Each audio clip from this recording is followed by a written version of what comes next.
Hello, Natalia. How are you? Hey, bud. I'm great. Thank you for taking time out to talk with me today about women. I'm celebrating women in business, and I just met you, but I fell in love with what you do over there, Louisville, Kentucky, and I wanted to have a conversation, so I'm glad that you were able to join me today. I know you're Thank very you so busy. You're much. going in and out of meetings, correct? Yes, ma'am. Yes, I sure. And thank you so much for asking me. I'm honored to be here with you and sharing a little bit about my story. What time does your day start normally? Um, I gotta be out the door by 7 to get kid A to school. So typically 6. How many children do you have? Just a two, just a Just two. just two. There, two is a handful. Two is enough. Yeah, yeah. And then you go to the business and you do your work there and it's a Yeah, day to day. and you know how it is, like when you run your own thing and you try to be really good about, keeping that presence of mind wherever you are. So I try to be here somewhat around 7:45, 8 o'clock in the morning, and I'll be here sometimes, 5, sometimes it's 3:30, depending on who I'm picking up. And then I become, kid Uber for at least in 3 or 4 hours in the evening. Then I become chef mom. And then and then time for myself, time for my relationship with my husband and whatnot. And then it's a little bit of work at night, and then we do it all over again. Rinse, wash, repeat. So before we go into a little bit more, tell me why Louisville? Tell me a little bit about your background and why did you settle in Louisville? And you're I get Colombian, asked. correct? I get asked that all the time. Yes, I'm from Colombia, and it's really funny because people will be like, "Why you stay there?" And I guess in theory, I didn't really necessarily have a choice. I came here when I was 17, and my mom was, it was my mom, my brother, my sister, who were, 11 and 18 at the time. I was 17 at the time. And my grandmother. We all came as a unit. My parents had divorced really early on. And when she was making the decision as to where to relocate, straight from Colombia, um, we kind of saw Louisville as this like opportunity place where you could marry that Southern hospitality culture with there's still enough of a big town feel to it. And we had a UPS World Port here that if you came in and you worked the graveyard shift like 12 to 4 a.m., you could get your college paid for. So she has two teenagers that had just graduated high school, and she was like, "Hey, let's go there." And so we came here, and Louisville has this magical thing of like the people here are so amazing; it will just suck you in, and you just never leave. You just don't leave because it's such a great place to be. Has so much great energy, and so that's probably where I'm gonna, get buried, I think. Oh my gosh. Okay. Oh, you got to come to Charlotte and come visit over here for a little Yes, bit. for But sure. you I mean, know, I've it's been there. interesting that who did the research to find out about the college because that's very interesting. That was my mom. Yeah, that was my mom when she was deciding what to do. I think she understood what was going to be coming next, and that she wanted us, like that was her mission, was to get us into a place where we could have that higher education. And she saw this as a really easy pathway. So And Louisville was it? So, what year did you come to Louisville? it was 2001. It was Wow. December of 2001, right before 9/11. Yeah.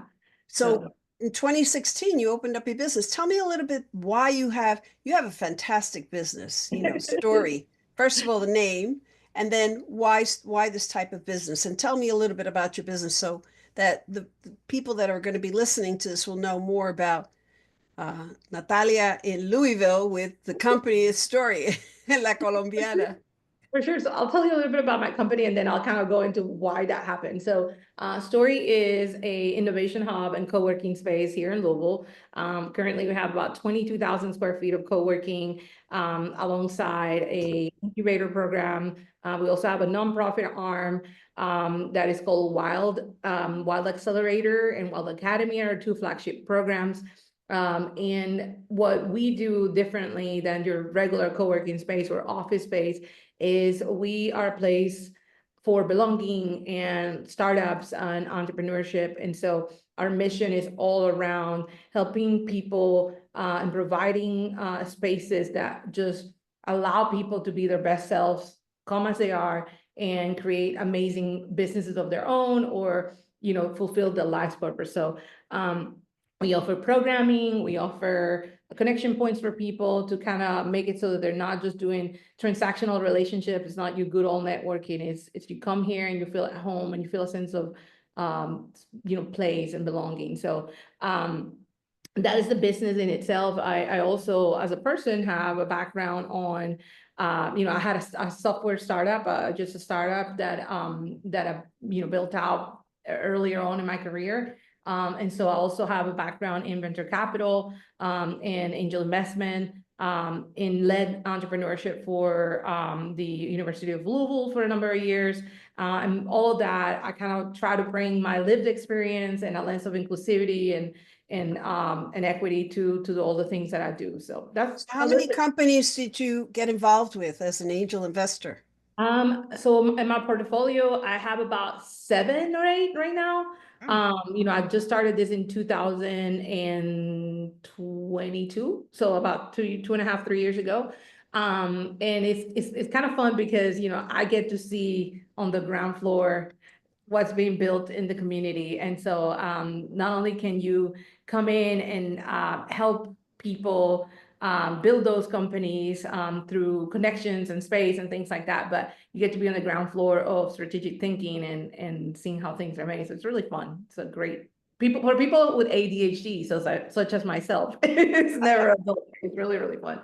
tell But me a little bit about the why the word story for the yeah, company. so this just kind of happened to me, to be honest with you. This business just kind of happened to me. I was never supposed to be an entrepreneur. I was like, I was craving as an immigrant. I think you may know this, but as you make all this effort and you see your family's effort and those before you and everything they have to do, the last thing you want is to risk it at all. You want it to be stable. You want it to be, I wanted a great corporate career.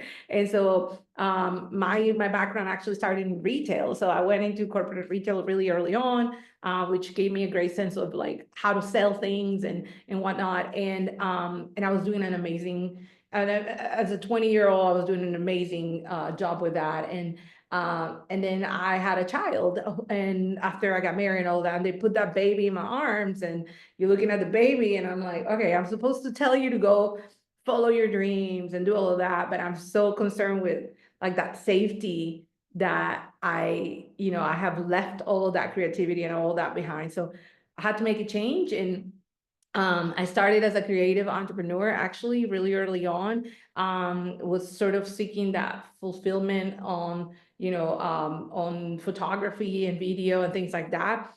Grew that business to a nice little studio. It was a lifestyle business that replaced my income pretty fast in about a year and a half or two. I had multiple photographers that were shooting under our studio brand, and story just sort of happened as a collective of photographers that got together because I literally could not make rent on my 1,200 square foot studio. I was like, hey, let me just have my friends and let's all come together and build this really cool space. So as we build the space, people start coming in, our clients started coming in, wanting to work out of there because the space was so cool and it has such a great vibe to it.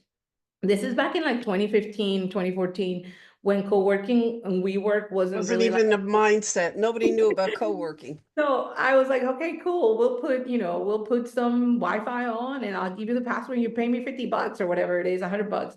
And it just snowballed, right? And it started happening.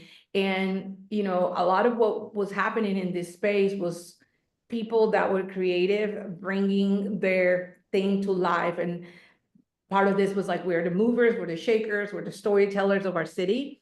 And we were on Story Avenue. So it just sort of clicked and it just became Story.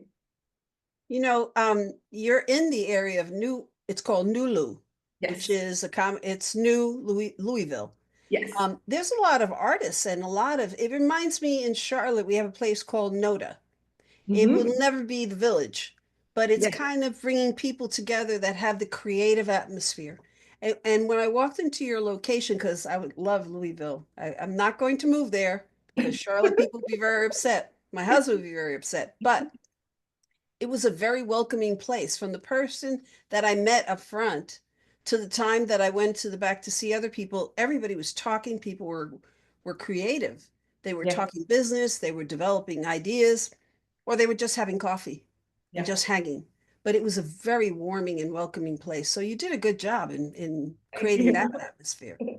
Thank you. I think I will take some credit for it, but I think a lot of it is just our culture in the city of like people. This is one of the things why I think we could be a great continued hub for innovation as a Midwest hub, because everyone here really genuinely cares for each other and wants to see you succeed. And so it Yeah. is this idea that, you know, you can get a coffee with the CEO, whatever, because everybody is like 1 degree of separation and they're willing to make that intro for you and take a bet on you.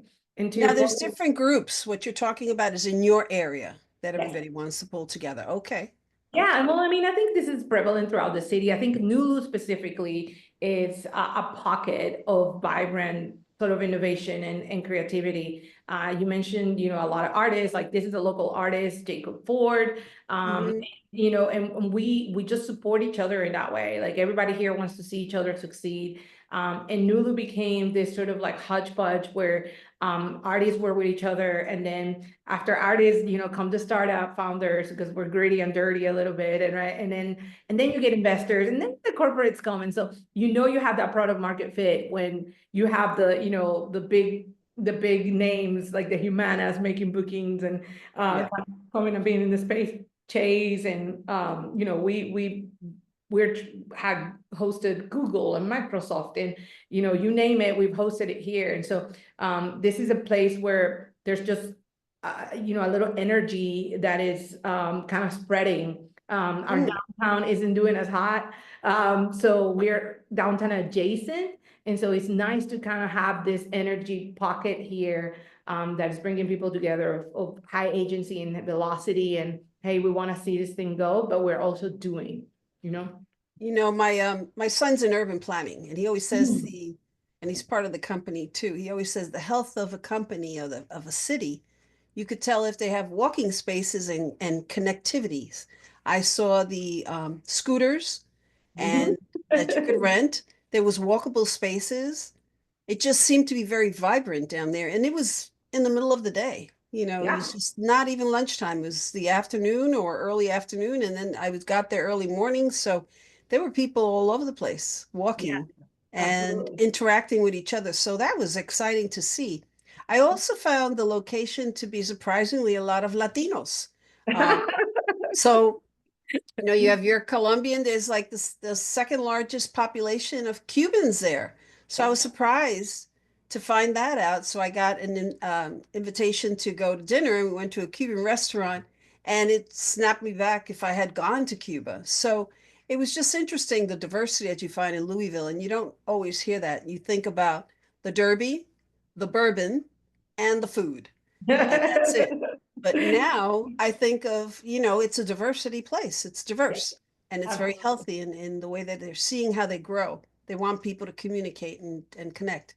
Definitely. So when we talk about connecting and your background and being a leader in your own space, what nuggets of wisdom would you share with men that want to support women entrepreneurs? Because it's a male dominated field still. So what nuggets of wisdom would you share? Well, I think that one of the big misconceptions sometimes is that, you know, you you see this sometimes awards and things, and it's like best female CEO, best blah blah. So a lot of times when you have this side mentions in an effort to include, we're kind of diminishing our own, um, I guess, our own accomplishment, because if you look at, for example, in Louisville, the last three billion-dollar exits we had have all been by minority groups, one of which was a woman, right? And sometimes what I would say to entrepreneurs is just because you don't understand the problem that a woman is trying to solve because you're not experiencing the problem doesn't necessarily mean that it isn't a problem worth solving or an opportunity worth going after.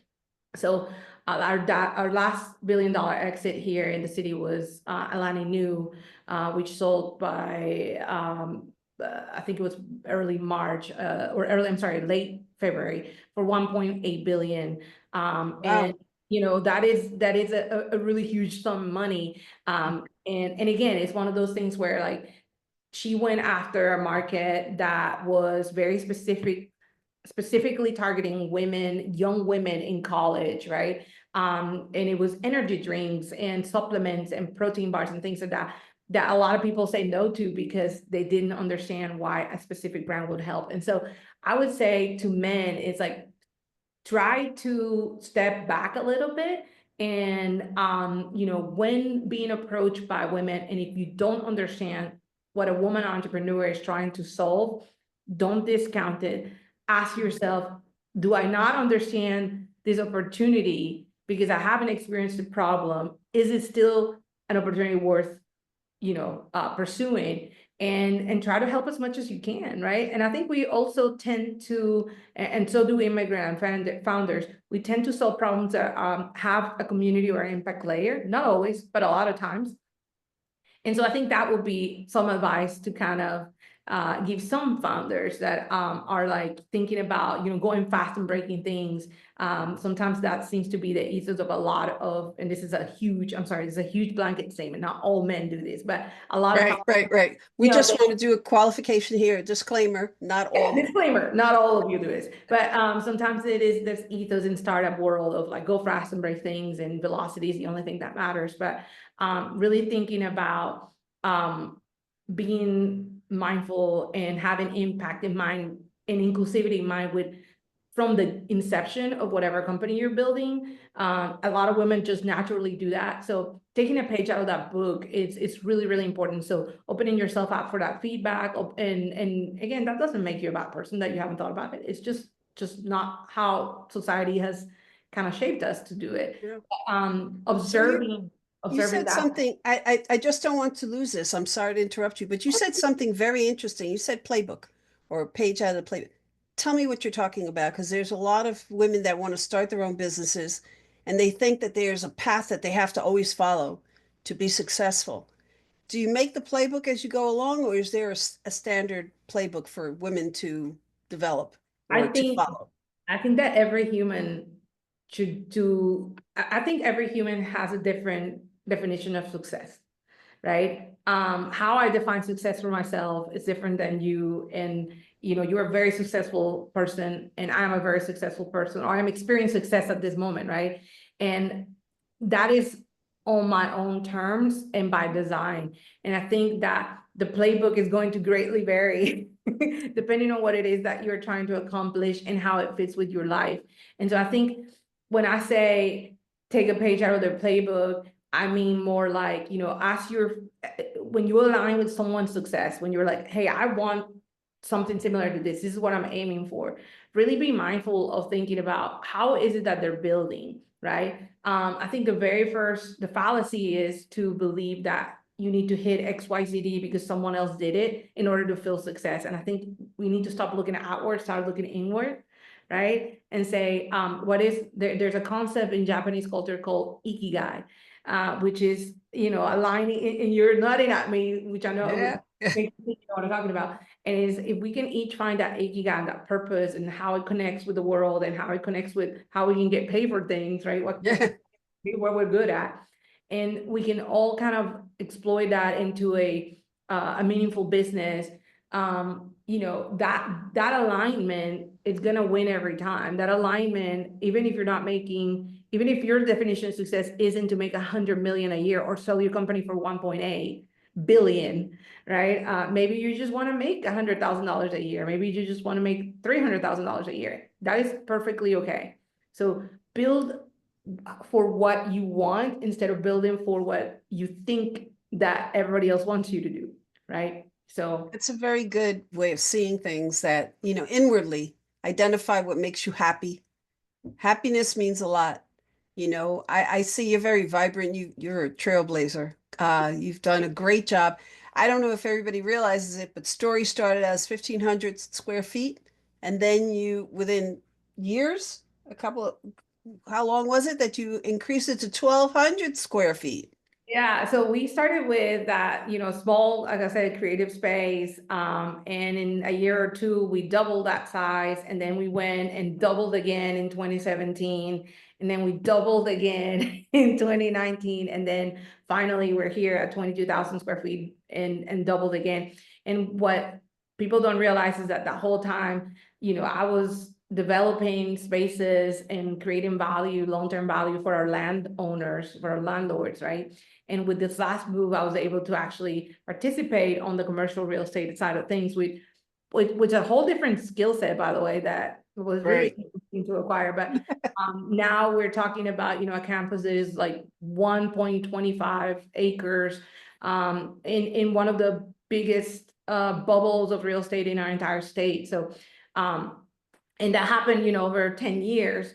But being able to do that has been largely because of the network that I have been able to participate in by showing up in these spaces and helping people and creating connections and all of that. Those are things that no amount of classroom time is gonna allow you to, Mhm. right? It is Yeah. people caring enough about me to, put a guarantee signature on a building and do things that you otherwise wouldn't do, right? Well, Um, one of the things about leadership and leaders, people forget that it's building that trust, and people will follow you just because they're curious.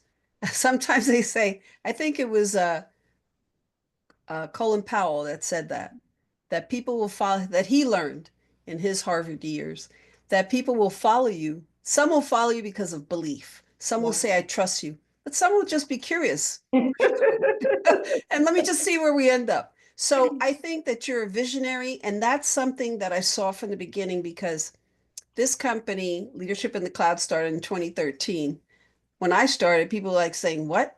What are you using? Zoom? What?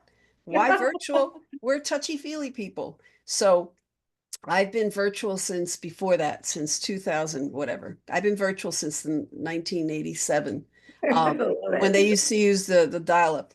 But to tell you the truth, I think that the what you have there is really, in essence, a really good place because you have the trust, the atmosphere. It's a healthy culture. You're in the right place where it's developing, but you also have the right attitude. When I got there, right away, you gave me a tour. I was talking about opening up an office there, and it's just a great place to be. Thank you. So when you say Louisville, I think cold. What's your best time of year? I'm going to switch gears Ooh, here. You know, it's funny because I used to be like summer because I'm Colombian, but now I'm like, dang it, I like fall. I love fall. Oh, It is such a beautiful time here. And it is also like a really great reminder to just start slowing down. And so it's got both the visual impact and because I am a photographer at heart and a creative at heart, I crave that beautiful yellow, yummy light that kind of like the just yellow in the back. I like the colors in your office there. color me. So yeah, Gold. oh, Louisville, just to close it out, has the Kentucky Derby. And one of the things that I found very exciting for me that I'm coming to is the Derby pitch. Um, yeah. that's an amazing way of supporting people with ideas that are coming out of the gate. Not to use a metaphor from the horse No racing, pun intended. but we're all at the gate. Everybody's starting at the gate. We all start equally. But when we have those people that believe in us, the gate doesn't seem so daunting. When you have people that believe in us, that say, you have a vision, it's okay to be a visionary. It's okay to be the only one out there doing that. It's Yeah. okay to be a woman that has an idea. So thank you for doing what you do because I think you're a vision. I enjoyed talking to you from the beginning. Hate But thank you that. for sharing your thoughts. The Kentucky Derby is still part of the Louisville lifestyle there. They also have bourbon. I don't drink bourbon, but people are drinking bourbon. And then also the food and the artists and everything there. So I want to thank you for everything you do. Share with me your website so that people, if they want to find out more about Story, they can go and visit. And thank you for having me and for giving me this opportunity to share my story. As we're looking to expand and grow into other cities, to your point of like, hey, this is something vibrant. We realize that we can't do this and expand unless we really know where we're going and we have operators that actually care about where we're going. So we've decided to kind of go into more of a franchise model. So if you're someone out there who has, a building or wants to purchase a building and would like to be part of, that kind of growth, then hit me up. It's Natalia at storylouisville.com. And that will be kind of like how we're kind of moving forward. If you have an idea, and I don't care, how early in your stage you are, and you're like, hey, to your point, like if you're at the gate and you're like, I don't know what to do next, and go visit wildaccelerator.org. That is, like I said, our sort of nonprofit arm. We are launching Wild Academy nationwide, and we're going to be translating in Spanish in the next year or so. Fantastic. With the help of our sponsor, which is JP Morgan Chase Foundation. So those are all things that are resources in our website. It's storylouisville.com, or you can find us on Instagram at storylouisville. But yeah, I mean, come on out to Louisville. We would love to host you and hang out and, show you around for Derby. We do have a great festival coming called Confetti.